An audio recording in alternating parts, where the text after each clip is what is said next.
सेना के साथ खड़े माननीय राहुल गांधी जी, माननीय खड़गे मैं साहब। माफी के साथ आपको रोकना चाहूंगी। ये बहुत बड़ी तस्वीर इस समय आप अपने टीवी स्क्रीन पर देख रहे हैं, जहां पर जिन जिन जगह पर हमने आतंकी ठिकानों को नेस्तनाबूद किया है, वहां से शव निकाले जा रहे हैं, उसकी तस्वीरें हम आपको दिखा रहे हैं। और वो तमाम लोग जब हम स्ट्राइक करते हैं और पूछते हैं सबूत क्या है, सबूत कहां, क्या है स्ट्राइक, कितने लोग मारे गए, ये सवाल पनपते रहते हैं।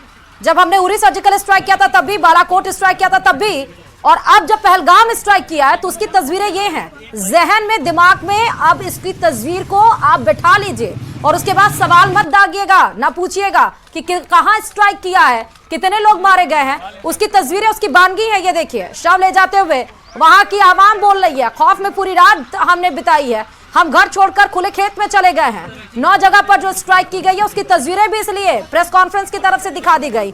तो ये जहन में बैठाइए, ये तस्वीरें बहुत कुछ बयां करती हैं कि भारत आज कहां पर खड़ा है। आज हम पीछे हटने वालों में से नहीं है, आज हम उस मुंहतोड़ जवाब देने के लिए हमने वो जज्बा कायम कर रखा है और फुल प्रूफ स्ट्रैटेजी के साथ हम मैदान में उतरते हैं। हमें दूसरे देशों की सरजमी पर उतरने की जरूरत नहीं है। हम अपनी देश की धरती से, इस मिट्टी से खड़े होकर यहाँ पर और हम स्ट्राइक कर सकते हैं और दुश्मन देश को पस्त कर सकते हैं। ये सीधे तस्वीरें उस स्ट्राइक के बाद की नजर आ रही हैं। जी लक्ष्मीकांत जी, आप अपने बात को कंटिन्यू रखिएगा प्लीज।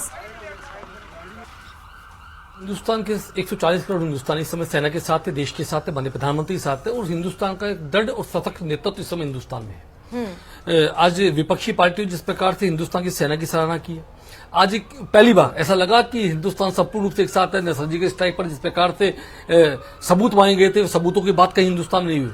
पूरे हिंदुस्तान की राजनीतिक दलों ने आज सेना की पूरी प्रशंसा की, सबने सेना के साथ खड़े होने की बात करी है, चाहे देर आए चाहे दुरुस्त आए, लेकिन सभी का ट्वीट आज देश के साथ है। तो मैं समझता हूं कि जिस प्रकार की भावनाएं देश में पनप रही है, उस भावनाओं के बाद ऐसा लगता है कि भारत की सेना ने दृढ़ निश्चय कर लिया है कि हिंदुस्तान की जमीन से, हिंदुस्तानी जमीन पर जो भी आतंकवादी पनपेंगे उनको हम नरसंहार करेंगे, उनको मार भगाएंगे। ये दृढ़ संकल्प हिंदुस्तान ने किया है। देखिए, एक बड़ी बात कहता हूं, आज मैं बार बार कहता हूं, विश्व के अंदर भारत की सेनाओं का कोई मुकाबला नहीं है, लेकिन विश्व की सनातनी परंपरा और भारत की जो सभ्यता, उसका भी मुकाबला कहीं नहीं है। देखिए, विश्व के अंदर यदि कोई व्यक्ति इस बात को, कोई देश करता है कि विश्व का कल्याण हो, तो बात कोई करता है तो भारत की सभ्यता और संस्कृति करती, बात का शासन करता है। जब मंत्र पढ़ते तो कहते हैं, उसके बाद कहते हैं विश्व का कल्याण हो। ये बात कौन करता है? ये सिर्फ हिंदुस्तान का आदमी करता है।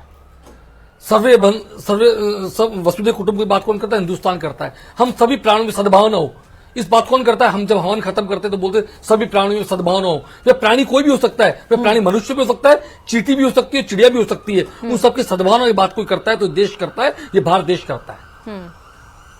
और प्रतीक जी, छोटा सा जिस प्रकार की भावना है हमारे, जी जिस प्रकार भावना हमारे अंदर है, मैं समझता हूं संपूर्ण रूप से आज पूरा भारतवर्ष पूरी सेना के साथ खड़ा है, आतंकवाद के विरोध में खड़ा है। कोई भी व्यक्ति हिंदुस्तान में आज आतंकवाद के साथ नहीं खड़ा, ये सबसे बड़ी बात है। पूरे विश्व आज, अमेरिका ने सबसे प्लेटूट